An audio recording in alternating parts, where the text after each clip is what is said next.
In a cozy corner of the forest, where fireflies danced like tiny stars, Rusty the raccoon sat under an old oak, strumming a twig like a guitar. His patched cloak glowed faintly in the moonlight, and his masked face beamed with a new idea. "Tonight," he said to himself, "we'll make music for the forest." The animals gathered, their eyes wide with curiosity, as Rusty tapped a rhythm on a hollow log, the sound echoing softly through the trees. As the moon rose higher, a soft rustle came from the bushes. Out stepped Lila, a shy hedgehog with spiky fur dyed pink by berry juice. Her tiny paws clutched a leaf flute, and her big eyes sparkled with nervousness. "I heard music," she whispered, peeking at Rusty. He grinned warmly. "Welcome, Lila. Let's play together." The animals clapped, their excitement growing, welcoming the newcomer with eager nods. Rusty started with a steady beat,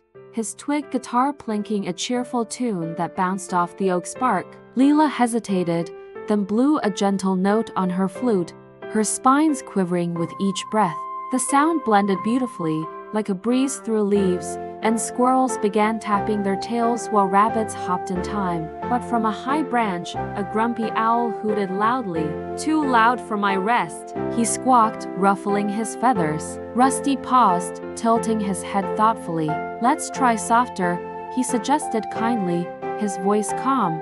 Lila nodded and played a quieter melody, her flute weaving a lullaby that floated through the air. Rusty slowed his rhythm, adding a soft tap, and the owl's frown softened. To everyone's surprise, he joined in with a low, rhythmic hoot, his deep voice adding depth to the tune. The forest filled with a gentle symphony, flute, twig, and hoot blending perfectly. But then, a sudden breeze carried Lila's flute note astray, and it squeaked sharply, startling a rabbit into a tumble and sending a flock of birds fluttering overhead. Rusty chuckled and helped the rabbit up, brushing off its fur. "No worries, let's fix it," he said cheerfully. He searched the ground and found a smoother, broader leaf for Lila, who tested it with a clear, sweet sound that rang true.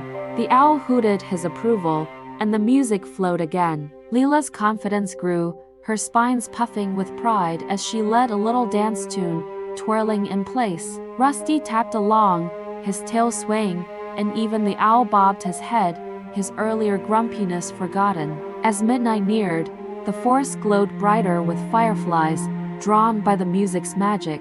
Lila and Rusty played a final lullaby, the owl's hoot fading into a soft hum, and the animals curled up, sleepy and content. To thank the owl, Rusty tossed him a berry, which he caught with a rare smile. "You're a natural, Lila," Rusty said, patting her spiky back. She blushed, her pink spines gleaming. "Only with you, Rusty," she replied, her voice steady now. From that night, Lila the hedgehog became Rusty's music partner, her flute adding magic to his beats. The forest rang with their songs, a new friendship lighting up the trees. The owl even started joining their jams, his hoots a steady bass line, proving that together, even the shyest voices and grumpiest hearts could create harmony.